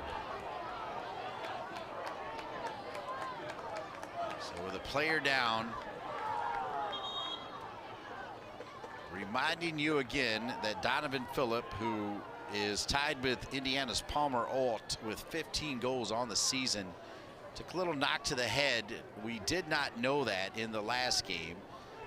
And there he is. He is not looking like somebody that's going to get back into this game. 15 goals. And the true unfortunate part is our producer, Will Black, the Emmy was already on the way. I mean, it was in the box, right? They had the fluffy stuff around it to just protect it. And the engraving was already done and everything. I think they got to pull it back now.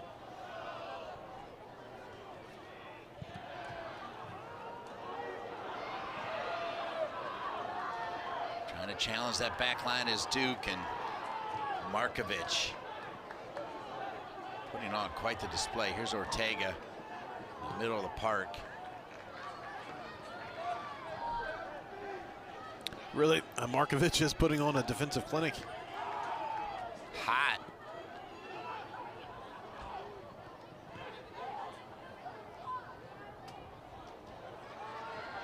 That went off of Jurgensen.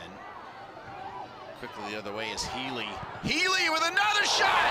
Wow! Healy with a goal, and it's 2-0. Wow. He has been great the entire game, and now gets a goal. Wow is right, Dean. Talk about seizing the moment and opportunity. I was just going to say that Duke has had such a trouble creating rhythm and consistency and give the ball up once again, and Healy absolutely punishes him. Puts himself in good position by his off-the-ball run, looks up, finds himself in space. Again, wins his 1v1 battle. That left foot, he goes to the other corner this time. Great goal. First goal of the season for a man who looks like he can score him in his sleep right there. And check this shot out with the left foot.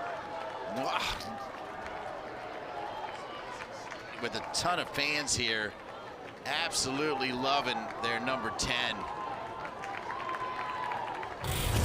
And Dean, just a lack of connectivity and transition defense from this Duke team in that situation. He simply got in behind the midfield, and he found the space between the midfield and the center backs, and dangerous things happen when that goes unmarked. He did the hard work, though. Clinical finish. Well, he already had a shot from a similar distance that Demora made a world-class save on. This one, perhaps Demora maybe leaning a little bit to the right, and it ostensibly, although Demora was kind of central, it was a near-post goal. Well, it's a very astute point you make, Dean. Keeper tendency, you know where a player went last time. The last time he went to the opposite side and Demora saved it to his right. Probably leaned a little bit in that direction. He got caught off guard, but it was a fantastic shot to the left.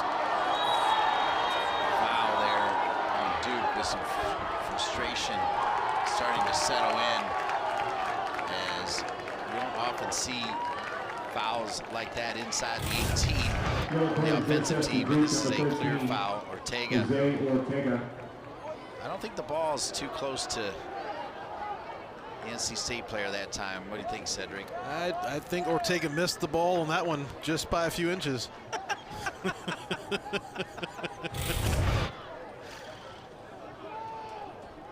2-0 as we're more than halfway through the second half, and NC State, which has been not just the talk of the ACC, but the talk of the country as it relates to the quick turnaround here. Some credit initially. I mean, George Kiefer came from USF, really kind of got involved with the student fan base, put together some winning teams, put together routine runs to the NCAA tournament, but then NIL and the transfer portal went into overdrive, and sometimes it's hard to keep up. So sometimes you need a coach that understands that as well, and Hubbard has done that. To George Kiefer's credit, he has moved on. I believe he's at Grand Valley State, right? Correct. Or no? Grand Canyon. Grand Canyon, yep. Yeah, Grand Canyon. Where I think Shellis Heineman also spent a little bit of time. Uh-oh. More contact. It's Justin McLean. Man, I don't know. I'd like to see this one back in slow motion. He's not going to do it, is he? No, McLean's been involved in a lot. I don't. That's going to be a red then. That's it. Yeah. You know, I like that because he didn't need to look at it. So that's what was kind of puzzling me at first. He did not need to look at it. That is a second yellow for sure. Yeah, there's no ball around there. He already has a yellow. That is reckless. Absolutely reckless and definitive. It's a late slide. Zero ball awareness. Went through his leg. Easiest call of the night.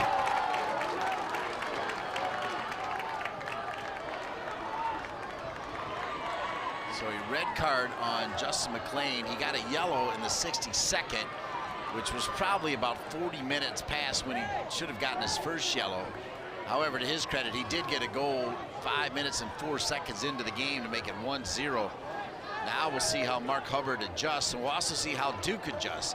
They have the player advantage. They need to figure out some sort of overload on the attack, as they now have a goalless streak that is running too long.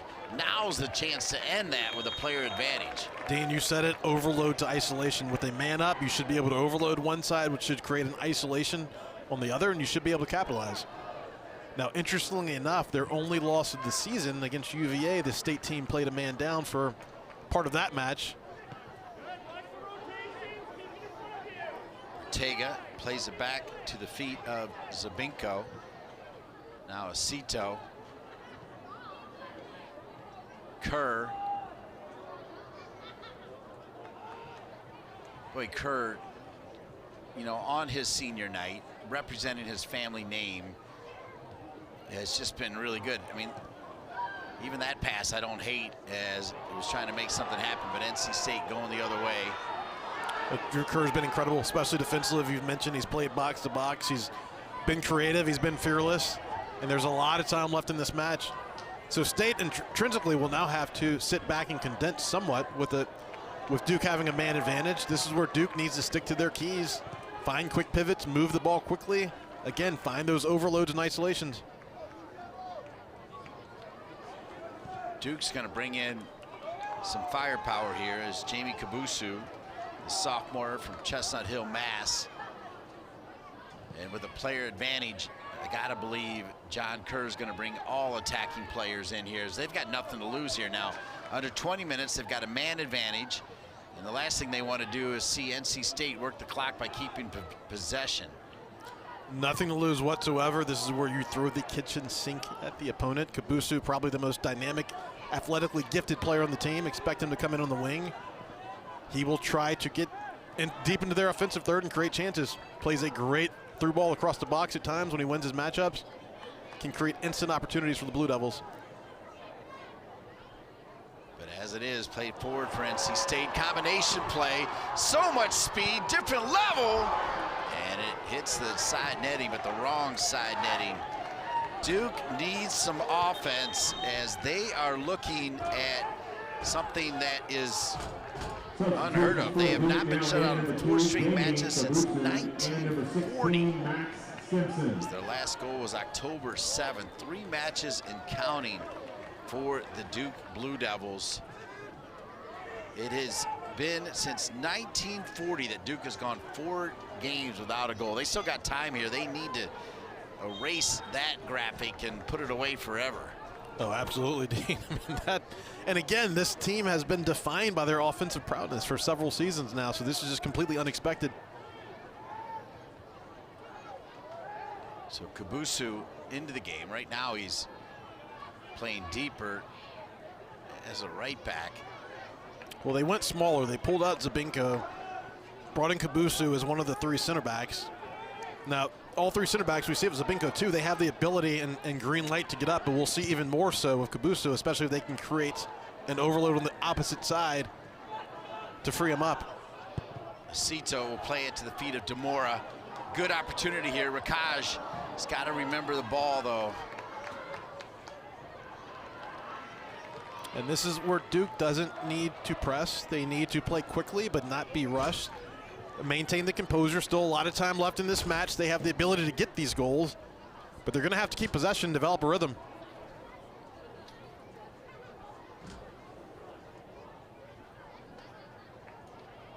You know, it's interesting. We came on highlighting Phillip and Hott.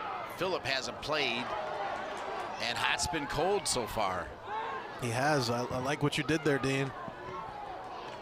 He has not been the dominant Kenan Hott we've seen all season.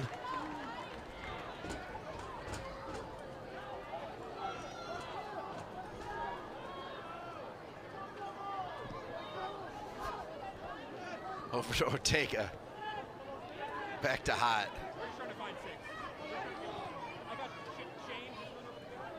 Ortega. Rakaj. Rakaj has had a really good game defensively. I just feel like he's been a little bit off as far as his touches on the attack. Is that fair? Yeah, he hasn't had much possession. Everything's been one and done. A flick here, gets himself in good position, but in terms of actually having the ball at his feet and developing a rhythm, it has not been there. But Rakaj has had some big moments. We saw the beautiful header he scored a few weeks ago. Oh, no doubt. Yeah, he's a big-time player. That's why I'm saying here's what I'm saying, Cedric. They need it, right? I mean, yeah. You just saw that graphic. They haven't gone 4 games without scoring since 1940, so they need everybody. In fact, right now, if I'm John Kerr, I'm probably walking down the bench and looking at everybody and probably even saying to Axel, take that boot off. I mean, they got to find somebody that they can find to find the back of the net to pull one back here. You need a spark. Everything in this game is contagious. All it takes is, the ball always finds energy. You need a spark. You need a player to make a difference to really get this team going.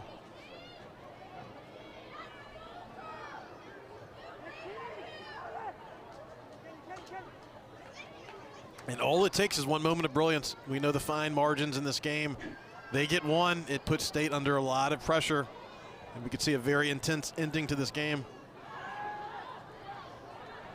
Duke will, on Halloween night, be in Chapel Hill on the ACC network for an 8 o'clock tilt against Carlos Salwano's Tar Heels. Of course, North Carolina with kind of I mean, there's no shocking losses in the ACC. The teams are just too good, but they did lose to Syracuse. Another giveaway. Duke cannot continue to give away these balls in the midfield. Had a wide open Drew Kerr, I believe, or Max Simpson on the far left. NC State doing all. Ooh, that's a jersey pull right outside the 18. They may bring it. No, they're going to let him play on. Interesting. As NC State keeps the ball. That's the freshman Simpson. That's not the place on the field to pull the jersey, especially at this moment in the game. I feel like, Cedric, it was a jersey and the shorts right around the 18 as that one will go out of bounds. I think he may have lost awareness of where he was on the pitch. He's trying to get to him before he gets in the box, but gets into the box and he has a handful of shorts right there. He's fortunate. Great shot by our crew. Under 15 minutes remaining. There's Rakaj whistling for the foul.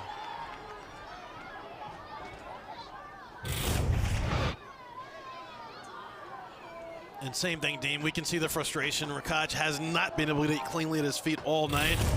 Just a frustration foul.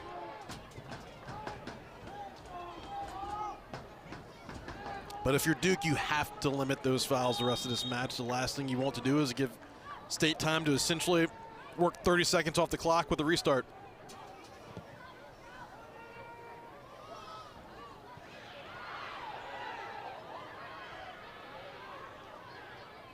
It's one thing to be down 2-0. The part that I'm struggling with, and I'm sure John Kerr and Michael Brady, the Silver Foxes, are as well, is I can't tell which team has the player advantage.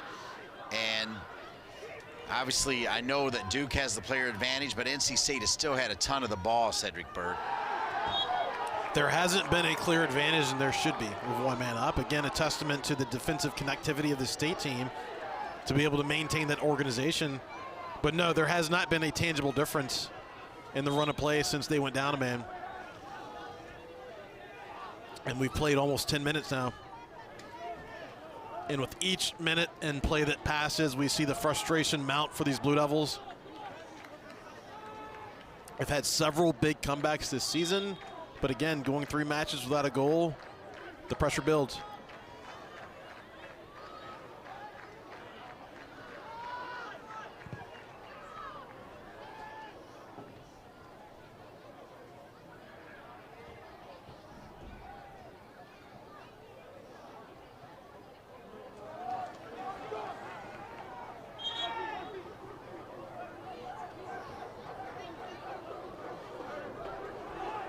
.21 remaining. You see McLean, who scored goal number 1, which would serve as the game-winning goal if the scoreline stays the same way.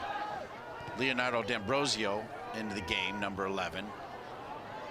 Can he bring a spark?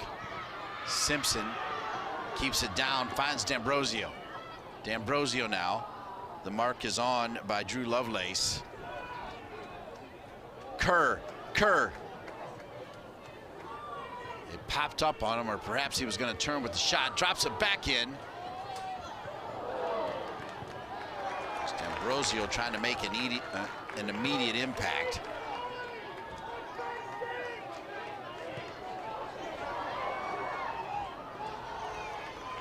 Kept alive. Ortega. Good weight on it. Kerr cranks it. Duke sending everything, and it'll come back to NC State. Dean, unsuccessful, but you can feel it coming. Just that play, we had a lot of connectivity between D'Ambrosio, you mentioned, getting involved. Drew Kerr with the quick shot. They're just missing by very fine lines.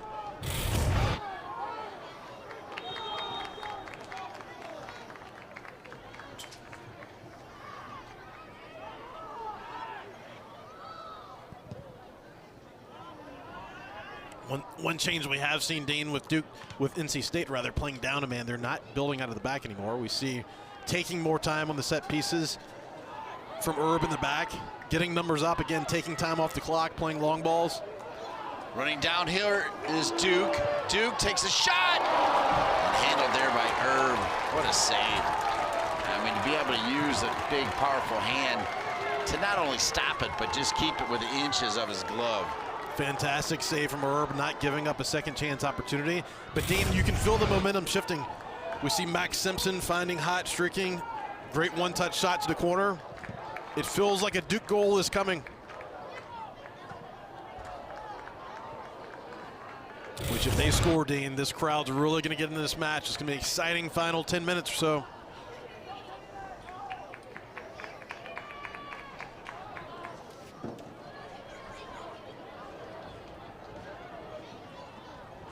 Duke trying to make that penetrating, probing pass into the 18, denied there by NC State as they've got 5 across that back line. Ortega heads it back post, and there's Erb. Erb treats that ball like a marble. like his favorite marble in the collection, Dean. He does not let it get far.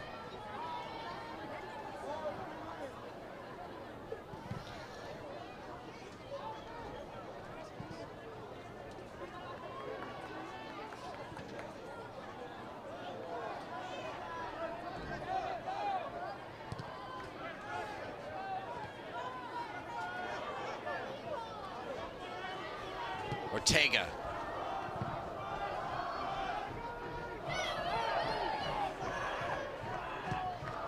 9 minutes remaining.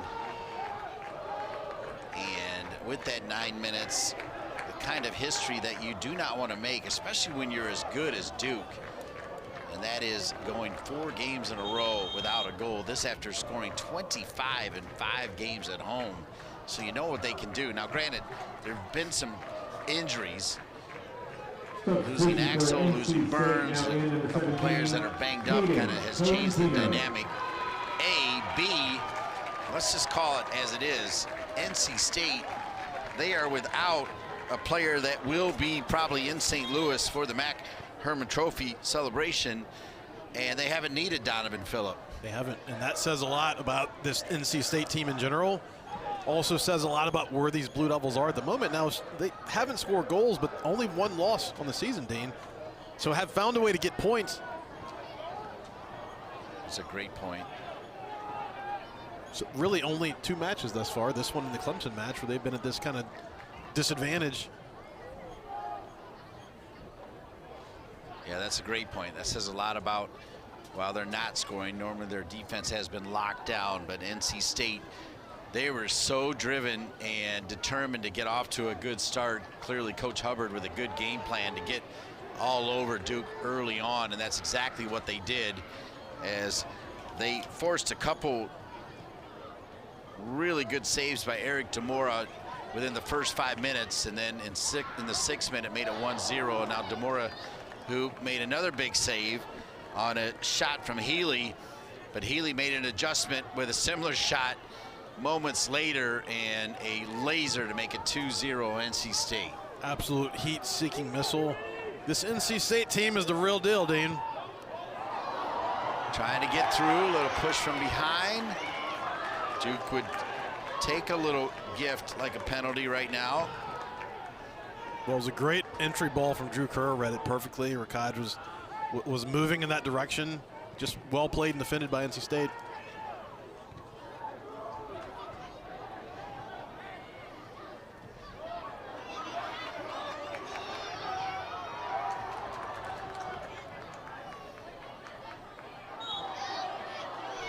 As it goes out of bounds, I want to thank our amazing crew led by Will Black, Tyler Nelson, Blake Woodard, Jamie Carr, Ivan Pacheco, Caleb Waters in the house, Dan Druff, Rob Gray, Matt McCullough, Chris DeBoe, Chris Metzloff, Philip Robinson, and Ryan Givens.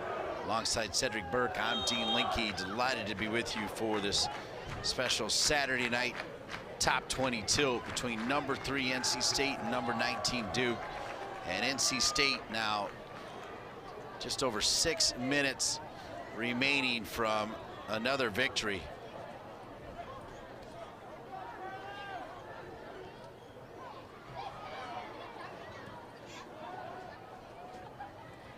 Kept alive by Duke. Kerr is waiting at the top of the 18. Can they get it to him? Kept alive again, sent back in, little flick. Herb kind of disjointed that time. It'll be a corner kick Duke. That's a corner for Duke. This is an area where Duke has to capitalize, Dan. Don't know how many more chances are left.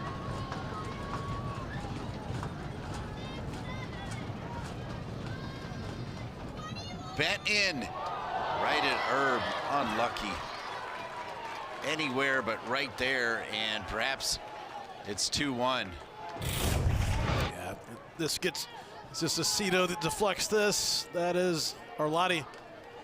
Right at Herb, to your point, just placed in the corner, probably a better chance. Arlotti, a guy, scored a lot of goals. He's got 27 in his career as well. Foul is the tuck-in coming from Leonardo D'Ambrosio, like Arlotti from Italy. Let's recap how we got here. Let's take a look here. Cedric Burke, bring it down, my man. Well, we see the early corner. We see McLean coming over the back of Jamie Kabusu with the well-placed header for the goal. Tag Healy. He's been a magician tonight in the midfield.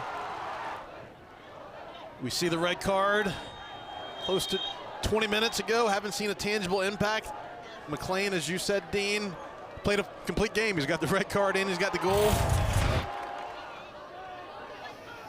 Dean, look at these NC State fans. It's been a couple of decades since we've seen this type of involvement and atmosphere.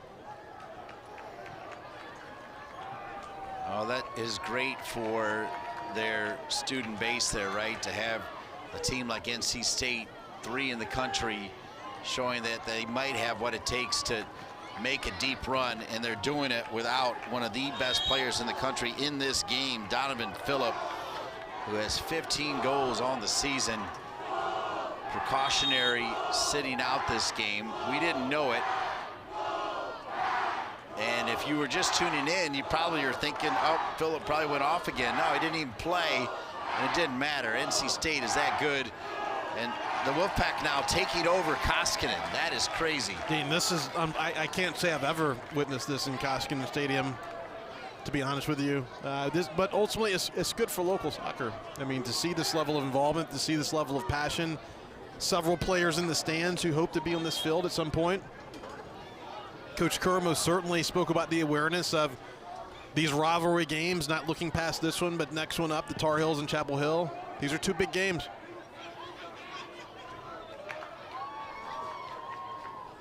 Just a little over 4 minutes remaining. Duke with a player advantage, but down 2 goals. Good combination here. Kerr taking that pass from Arlotti. Kerr cuts back in. Kerr with his left. That had eyes. Headed away, though.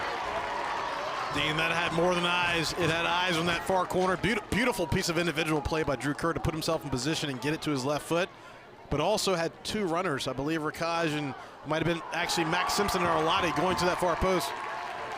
It was Isaac Heffis, number 18, with the clearance for NC State on the shot from Kerr.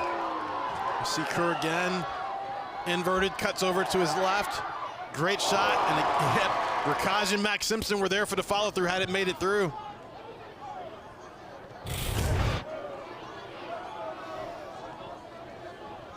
That is going to take a little more air out of this Duke team, and now the Duke fans starting to exit stage right. And the NC State fans feels like they're multiplying.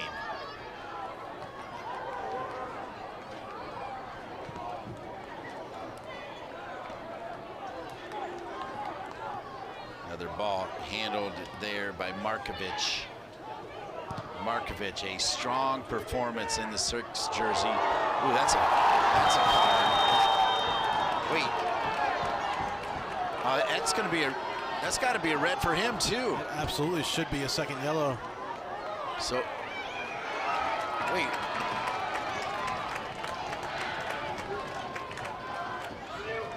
Yeah, so he's done. So Markovic is done. So NC State will play that last game against a team that just beat North Carolina without 2 key players. As heading to the showers is Markovic. 3 minutes left, but Dean, if you're Duke, you're just kicking yourself in the foot for not being able to take advantage of. Now you have a 2-man advantage. 3 minutes, still a lot of time to play.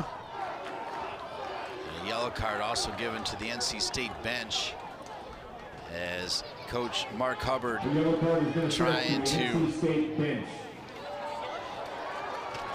work on another player here, as Nakai Antoine will be the player. So now it's 11 versus 9. Now, Dean, they only have to withstand for 3 minutes to hold out, but playing down 1, you can manage. Playing down 2 is a completely different game. There should be significant advantages for the Blue Devils these final 3 minutes.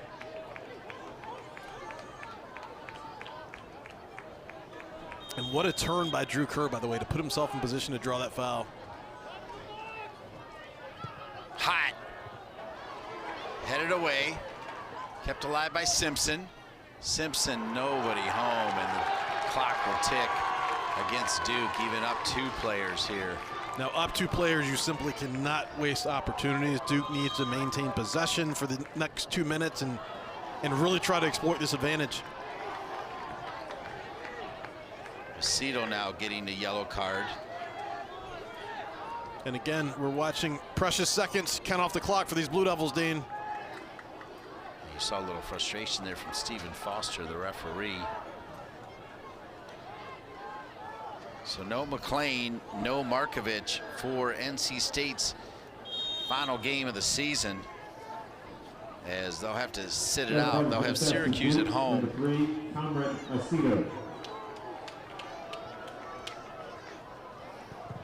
2:22 remaining, so 2-player advantage for Duke. Every second ball needs to be won by the team in blue, and instead a foul is called against Duke. That's unfortunate. Arlotti got a little too physical there. A little too physical, and just not the right point in the game in terms of game management. We've seen a minute now of wasted time between the yellow card and that foul.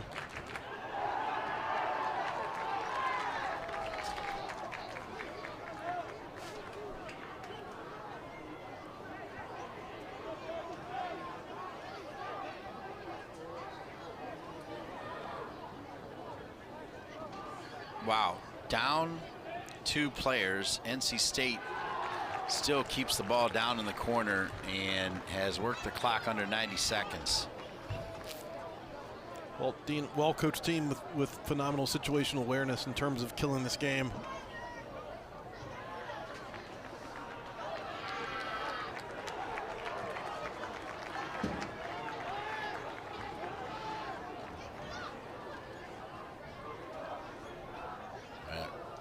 This one is over, as we're at 60 seconds here. Foul called against NC State. Duke's got to throw everybody up. DeMore should be the only one back right now. He might as well come forward here. Nothing to lose at this point. 40 seconds left. Another takeaway here from NC State. NC State, really classy performance from the Wolfpack. At one point, #1 in the country, now still right up there at #3, taken away by Duke, but more time. Another foul there against NC State. That might be another yellow card.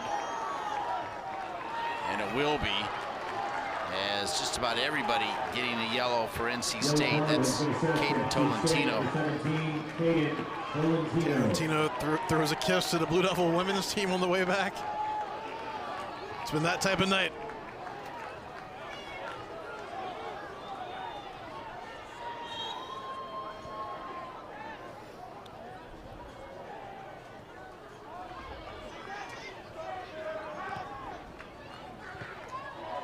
So 15 seconds remaining. Kerr with the final salvo there. 7, 6, Shot from Duke, and the story of the game denied by NC State. And NC State has denied Duke again 4 straight games without a goal for the first time since 1940. Meanwhile, NC State at #3 in the country gets a big win on the road in Durham. Dean, huge win for this NC State team. First regular season win over the Blue Devils since 2009. On the road in Durham, played the better part of the second half down a man. Went down 2 men in the last 3 minutes. Still found a way to get it done in dominating fashion. Blue Devils have to get this figured out with ACC tournament approaching and postseason dreams getting closer. Coach Hubbard, what a job he's done in just 2 short years at NC State, winning this game without their superstar forward and without a couple players at the end. So for Will Black and our amazing crew, the always entertaining Cedric Burke. Love working with you, Cedric. My name's Dean Linke. As the final score in Durham, Koskinen is NC State 2, Duke 0. Guess what, folks? You saw it all right here on ACC Network Extra.